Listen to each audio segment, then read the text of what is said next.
Rostov-on-Don, Russia, October 1982. A special task force is desperately searching for a serial killer. The investigation had begun 4 months earlier when the body of a 13-year-old girl was found in a desolate patch of forest. She had been stabbed repeatedly. Her eyes had been gouged out. There's a Russian superstition that the last sight that a murder victim sees is somehow imprinted on the surface of the eye. Soon, 2 more bodies with similar wounds were discovered. All 3 had been sexually assaulted.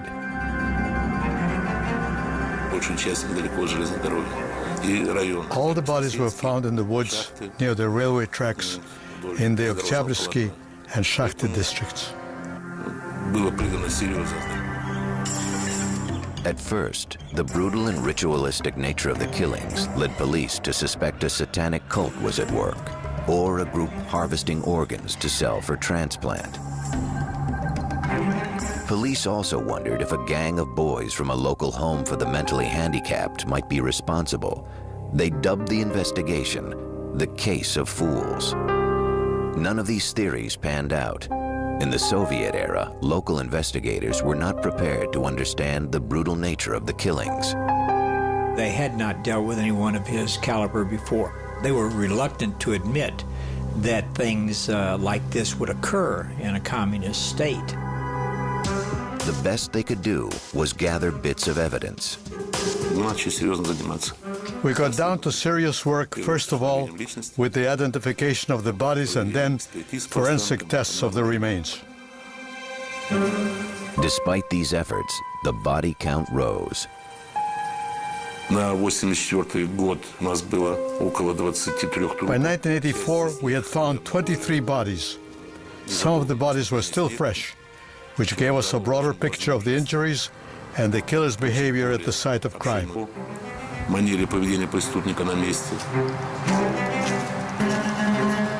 of the victims were young girls and boys who had been discovered in the wooded areas around Rostov. All had been mutilated.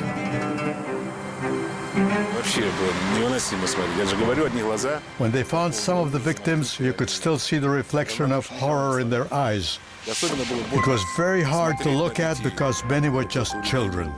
There were cut abdomens, amputated breasts. It was horrible to see. And in many cases, it was clear that those body parts had been removed by the teeth of the killer.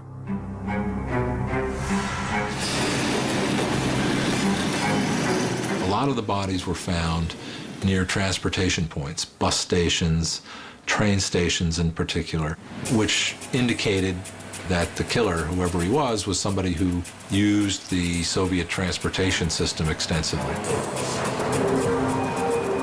Despite clear evidence that a serial killer was on the loose, Soviet police and the Communist Party-controlled media refused to release any information. In the absence of real facts, rumors spread throughout the region. There were rumors of people with state black limousines, scarfing up children in the countryside. But in the absence of any real media, these children disappeared and nobody knew that they had gone. With no solid suspects, Rostov police began a wide-ranging manhunt, arresting nearly anyone who looked even vaguely suspicious. They had a lot of manpower, and they deployed dozens and dozens of detectives trying to come up with suspects. But for 8 years, the killer remained at large. Initially, his victims tended to come more from the ranks of what they called women with disorderly sex lives. As time went on, he started to take more and more boys, innocent children, whoever he could lure and kill. He chose children whose physical stature made it easy for them to be manipulated. He chose prostitutes who were willing to go with a stranger. Police focused their efforts on transportation hubs. They put very high-profile police officers, uniforms, etc., in all but a few train stations or bus stations. All the large stations were patrolled by policemen in uniform. We were trying to play on the criminal's emotions and drive him into an isolated location. Undercover officers were used to keep these remote locations under surveillance. In early November, the strategy paid off. A plainclothes detective at an isolated train station spotted a man emerging from the woods. The officer noticed a smear of blood on his cheek and what appeared to be a severe cut on his finger. According to the policeman who was watching him, the suspect washed his shoes and cleaned his coat. The policeman in civilian clothes asked him to show his papers. He identified himself as Andrei Chikatilo, a 54-year-old grandfather and loyal Communist Party member. The detective did not have enough reason to hold Chikatilo.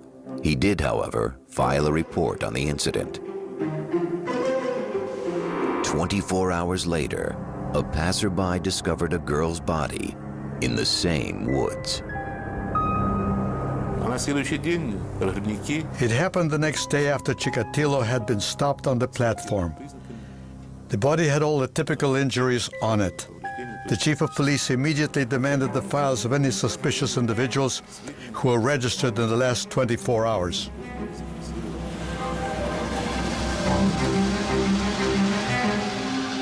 On November 20th, 1990, Andrei Chikatilo was apprehended in a Rostov marketplace. Investigators captured the arrest on video. He had come out of the pub with a bottle of beer and tried to make contact with a young boy. We suspected that he might try to lure the boy away. And at that point, Chikatilo was arrested.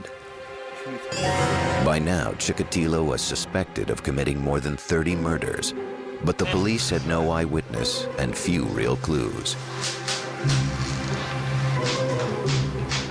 Detectives desperately needed proof of his guilt. They needed a confession.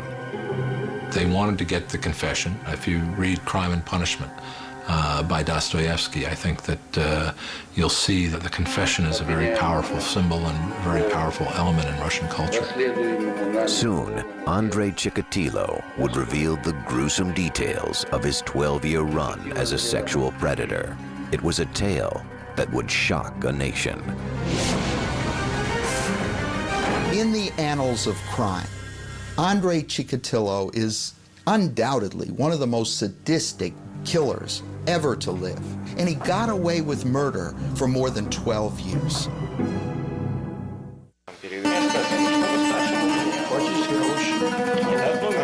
November 1990. Police in Rostov-on-Don, Russia, were interrogating suspected serial killer Andrei Chikatilo. For 12 years, a sadistic killer had raped and murdered dozens of women and children. Authorities believed Chikatilo was the culprit. But so far, the father of two had admitted nothing. By law, authorities had 10 days to link him to the murders. Otherwise, Chikatilo would go free. On the 9th day, we invited the psychiatrist Bukhanovsky to talk to Chikatilo one-on-one.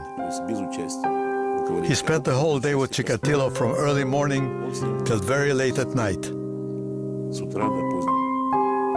The techniques used by psychiatrist Alexander Bukhanovsky were much different than the intense police interrogation.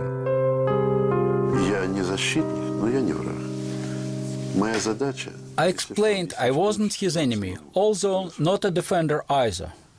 In the medical language, there are no words like guilty and wrong. I wasn't his judge, but just a doctor. Chikatilo opened up to Bukhanovsky. After several hours of conversation, he began to confess his crimes.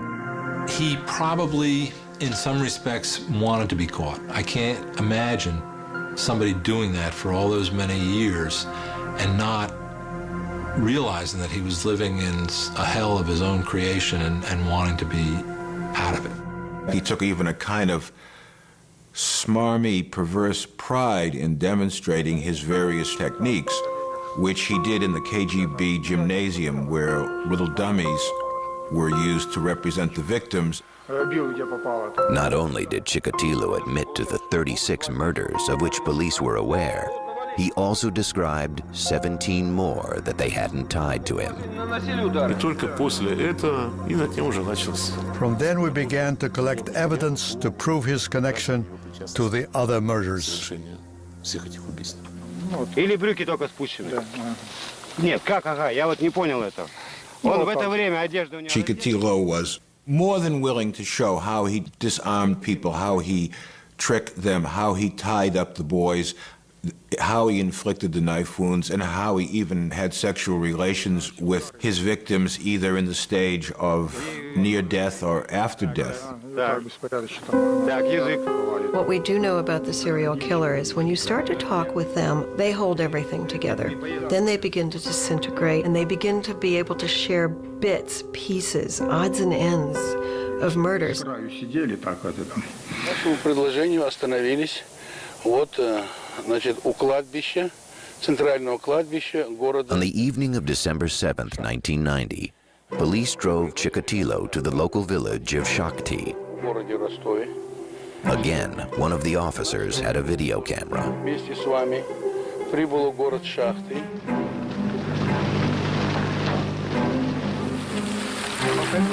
Walking between the gravestones of a small public cemetery, Chikatilo brought them to the site of a shallow, unmarked grave. Police dug until finally a child's sneaker emerged through the earth.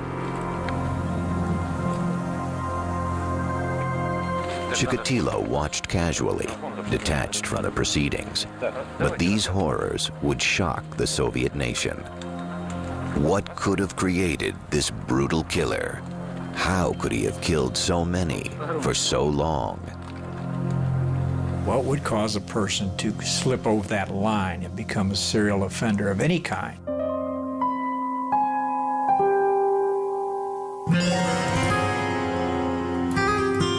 Andrei Romanovich Chikatilo had started life in a world of violence and human degradation.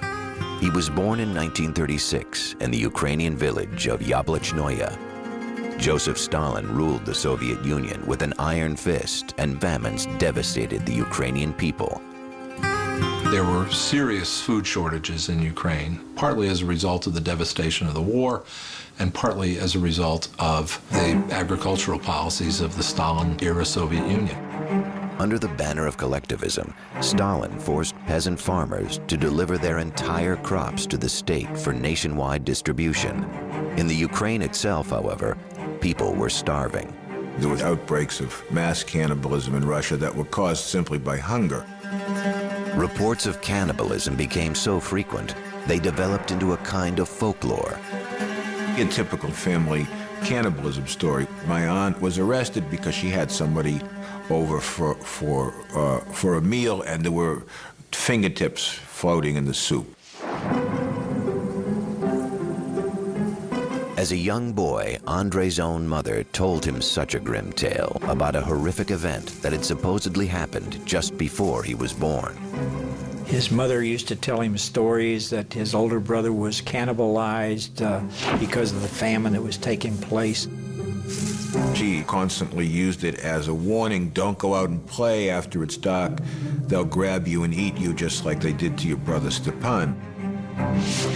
Her claim that his brother had been cannibalized was impossible to confirm, but psychiatrists speculate that Chikatilo himself might have been traumatized by another crime, an assault on his mother. His sister was born in 1943 during a time when the Germans were occupying a large part of Ukraine where he lived.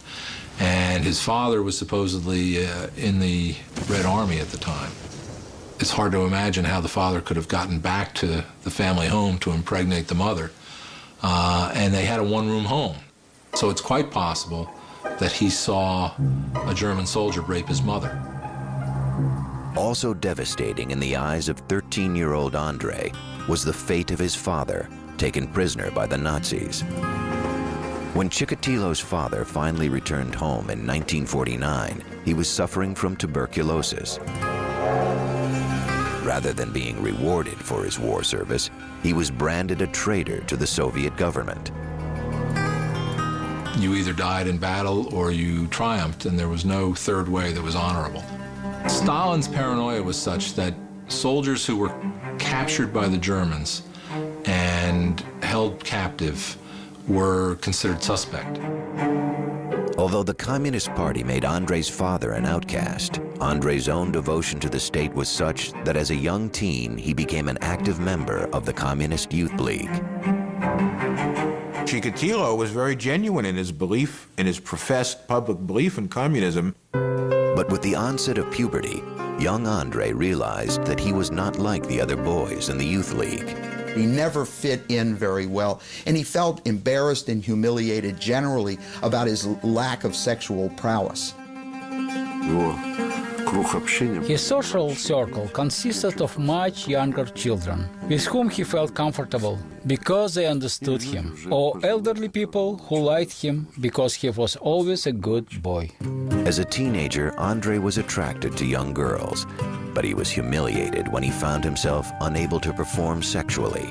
At that point, he was probably as attractive a man as he was ever going to be, and started having courtship with a girl in the village. And his impotence destroyed that relationship. It became a subject of gossip in the village. It was yet another insult to Chikatilo's fragile self-image, and a discovery that would torment him all of his life.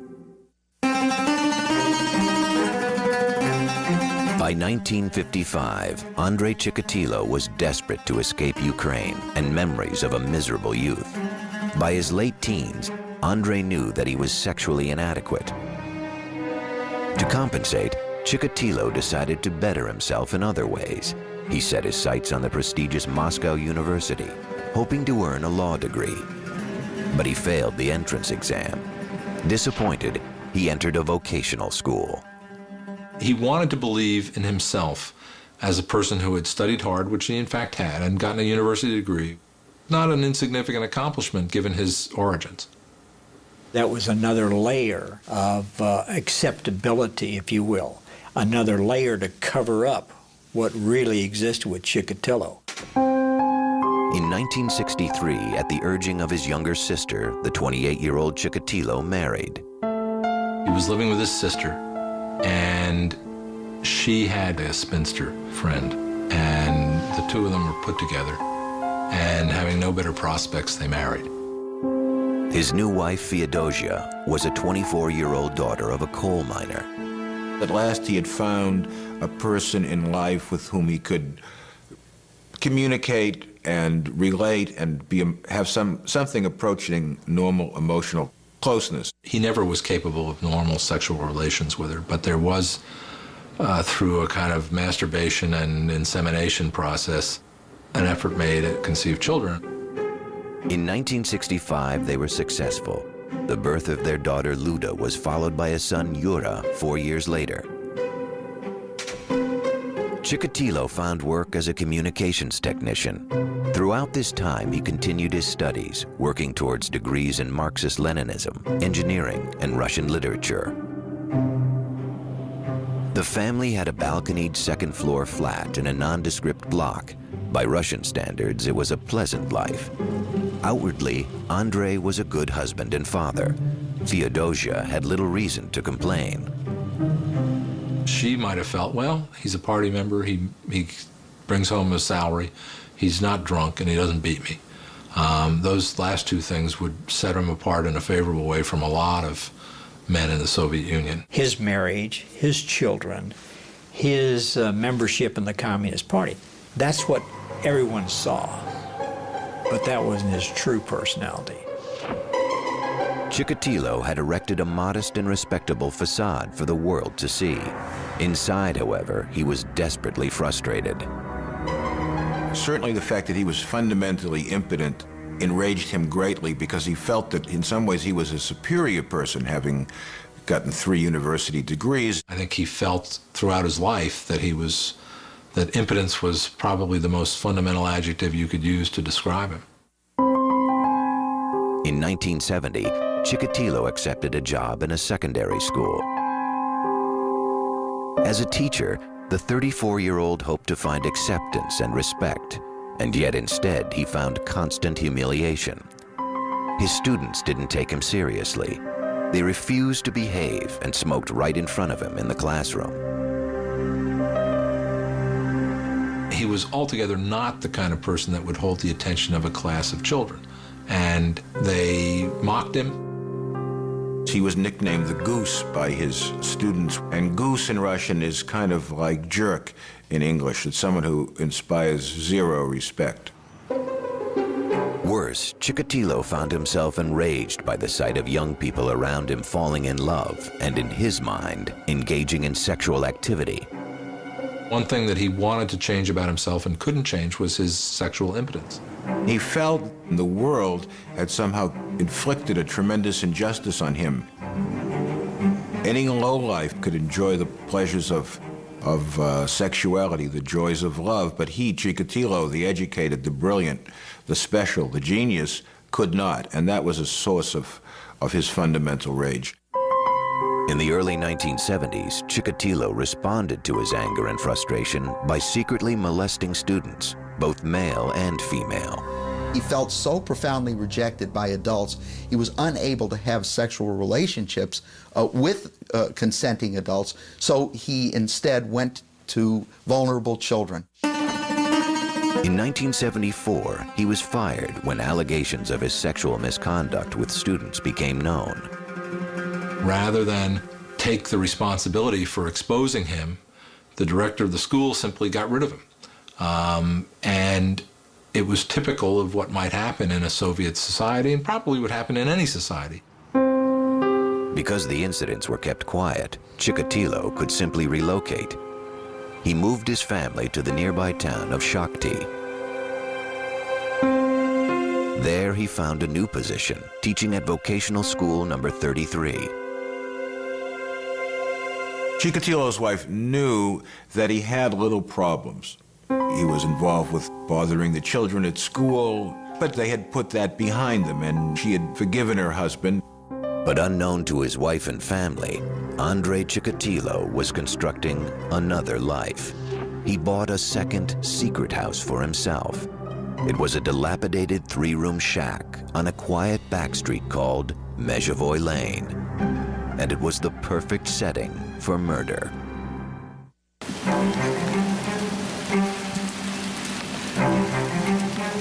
In Shakhty, Russia, Andrei Chikatilo seemed to be a devoted family man. His inner life, however, was filled with dark and murderous desires. In 1978, he began to turn these feelings into action. First, he acquired a small shack in a rundown neighborhood. In December, he took a 9-year-old girl there. Her name was Yelena Zakotnova. Her friends called her Lena.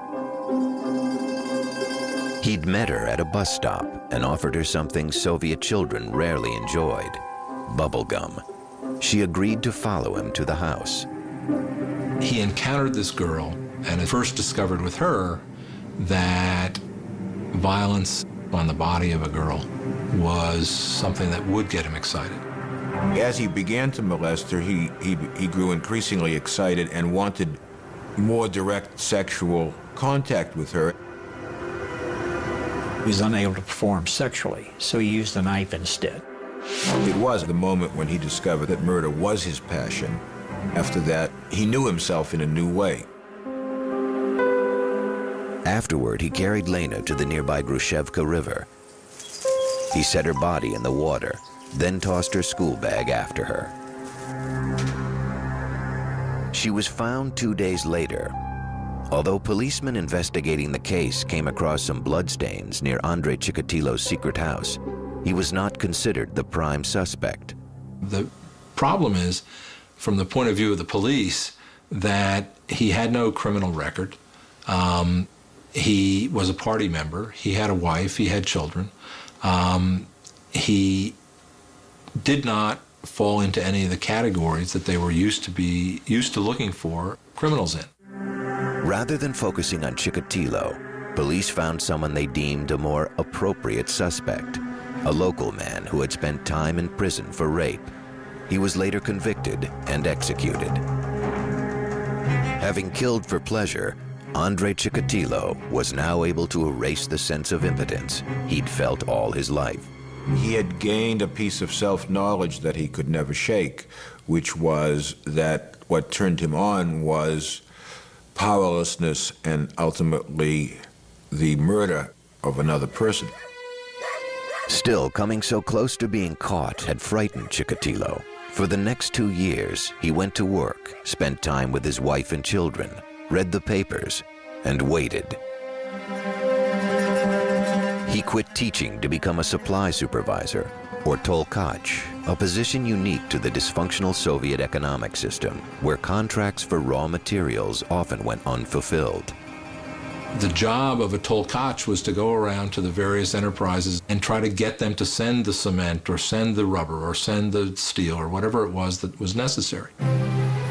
It was normal for him to go on the road for several days to visit the supplying enterprises for his own enterprises and be gone without any supervision.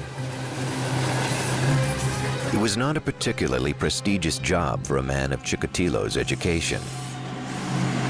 He traveled by train to various factories, trying to maintain the image of a dutiful Soviet citizen.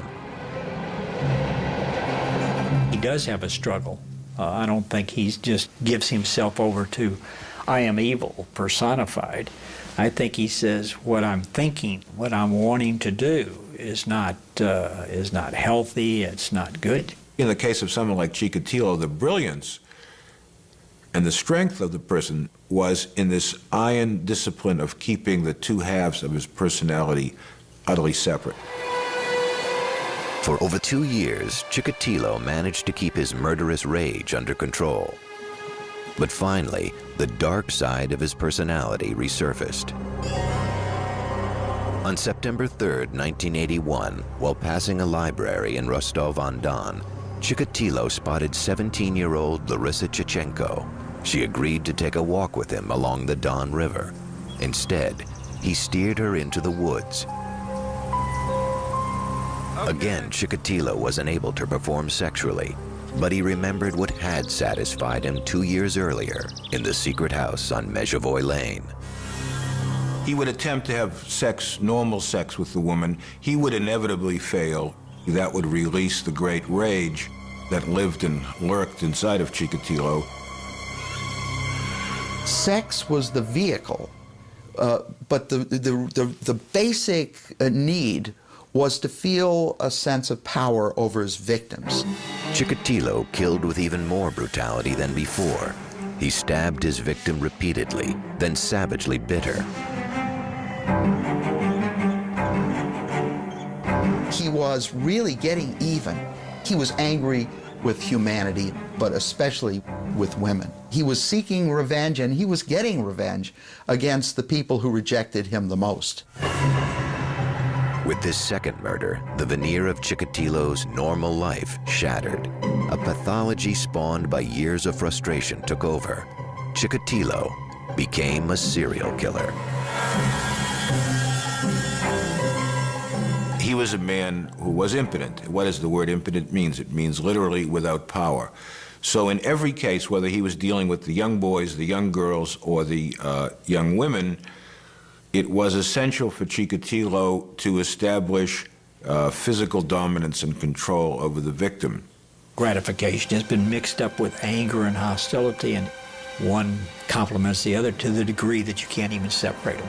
He became intensely excited and even would spontaneously ejaculate during that mutilation that had taken place.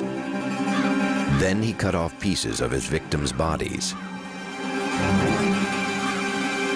Chikatilo admitted making the incisions, admitted removing the uterus, but would never quite cop to the fact that he ate the uterus. He said, I liked to nibble on it. They were so pink and springy, those were the words he used. What had started as a quest for sexual satisfaction had now become a murder spree, the worst in Russian history.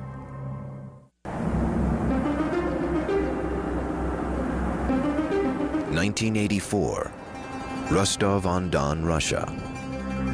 Andrei Chikatilo had now murdered 23 people. Faced with these brutal killings, police began to question anyone who looked suspicious.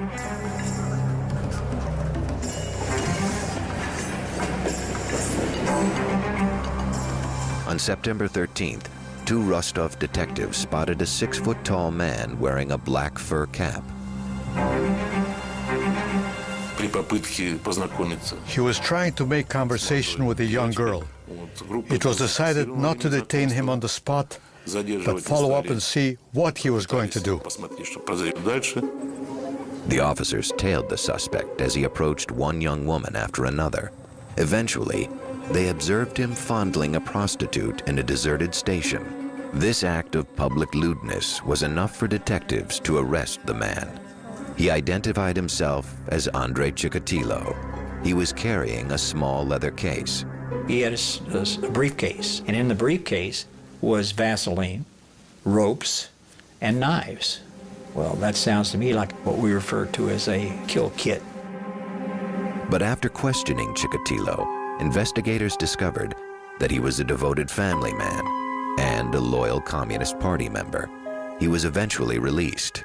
They were looking for a young killer who had a criminal record, who might have been known as a sexual pervert in his community. He had gray hair, thick glasses. He was tall and skinny with a little pouch of a belly. He seemed to be just another face in the crowd of people that you would see in a provincial Soviet city. In addition, police laboratories mishandled a blood test that could have tied Chikatilo to the crimes. Well, the Russian police were, first of all, technologically in the Stone Age, and in terms of organization were on that level as well. So typically blood and sperm samples would get lost. That in itself was an example of the failures of Soviet science and of Soviet production capabilities. Chikatilo was free to kill again. Police were desperate to stop the attacks, so they decided to try an American criminological technique, psychological profiling. Psychiatrist Alexander Buchanovsky was recruited to create a psychological portrait of the killer. Preparing the criminal's profile took several months of hard work. I had access to top secret materials that have never been published. By analyzing this evidence, Buchanovsky painted an intriguing description of the killer.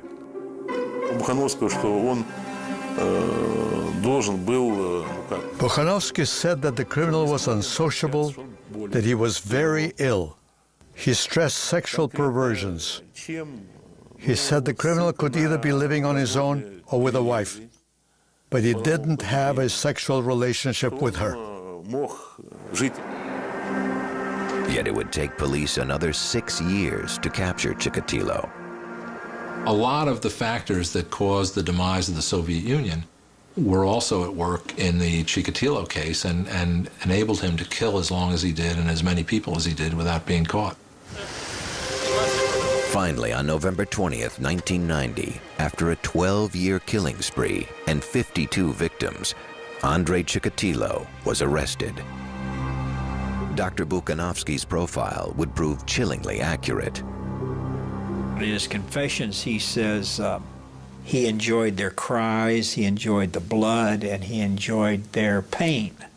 Well, he's obviously a sexual sadist.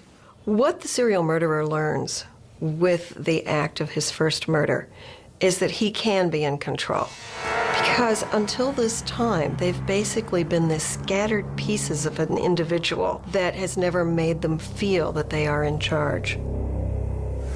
The most serious motivating force for a lot of people, if not all people, is sex. the desire to procreate, the desire to be a sexual being. And in his case, it was just a totally frustrated, humiliating failure that he struggled with all of his life. Spring 1992. Andrei Chikatilo, 56-year-old grandfather and loyal party member, stood accused of a string of gruesome and brutal murders. The Soviet Union had collapsed, becoming the Commonwealth of Independent States. Chikatilo's trial promised to be the first great spectacle of the post-Soviet era. The Russian people reacted with grim fascination. Once Chikatilo's case became more or less public knowledge, the local people were hideously aware that a serial killer was in their midst, and nothing spreads faster in Russia than rumor. And soon, Chikatilo would be given a nickname befitting his murderous deeds: the Butcher of Rostov.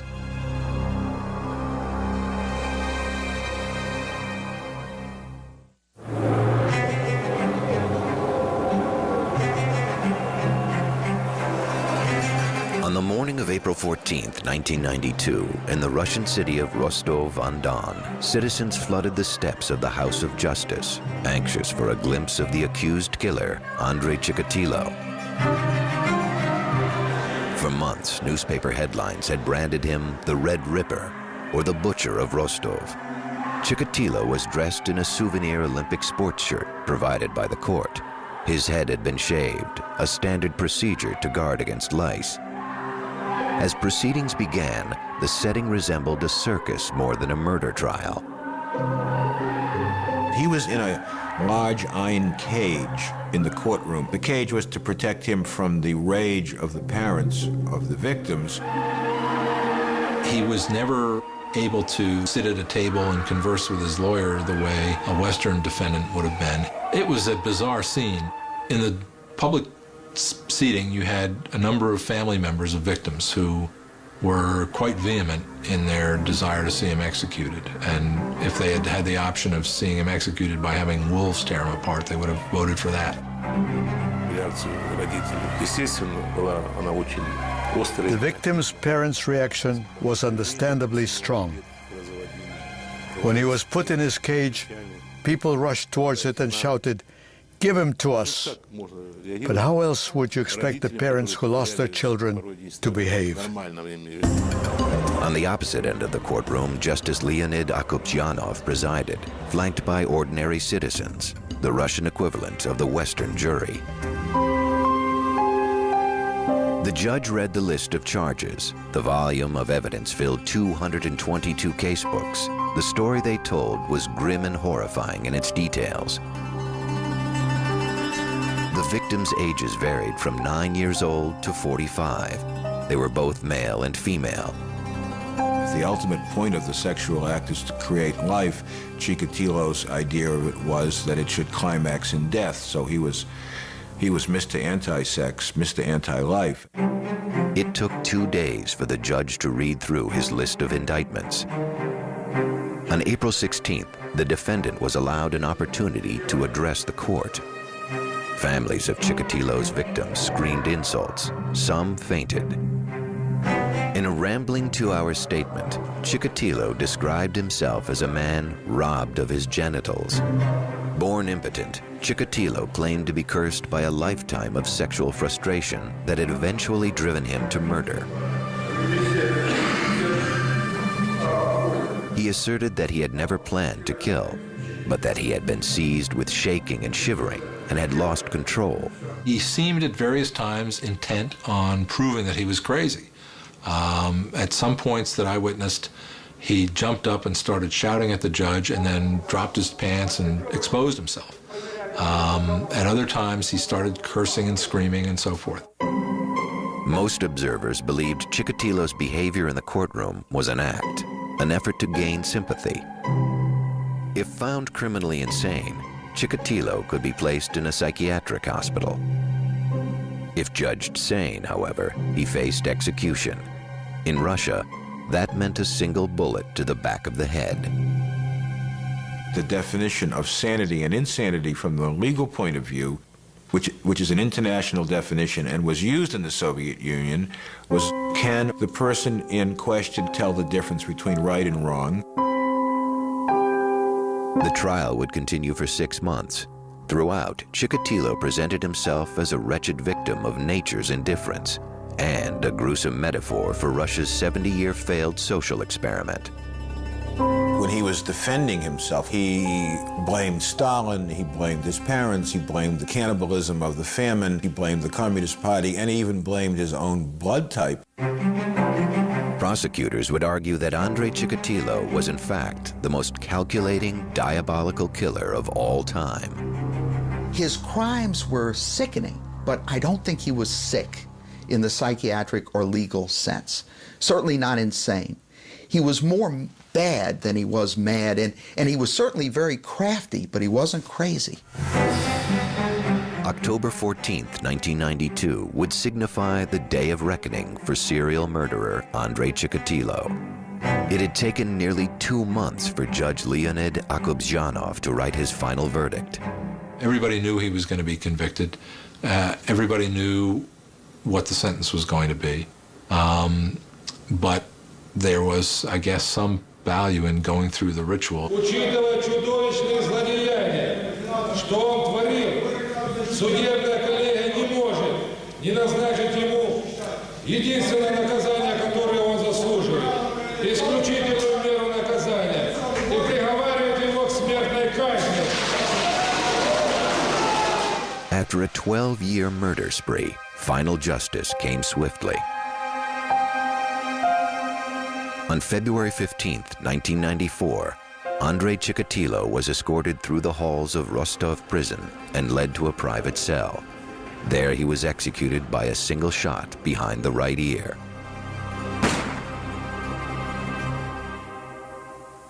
In the aftermath of his execution, writers, reporters, and victims' families attempted to find some trace of humanity in Andrei Chikatilo. But in many ways, this man, who committed extraordinarily cruel crimes, remains an enigma. He spoke himself of some of his motivations, and yet when you hear any single explanation, it never rings with sufficient truth to explain the hideous crimes that this man committed. Having seen the dead bodies of so many victims, it may have seemed natural for me to hate him. And that is what I felt until Chikatilo was finally captured. At that point, I realized that Chikatilo wasn't in control of what he was doing. He was a very sick person, acting against his will. Whether you believe that he was the victim of the circumstances under which he was born, or whether you believe he was an evil person who used free will to do what he did and wanted to kill, that evil that grew in him is not something that's alien to all of us.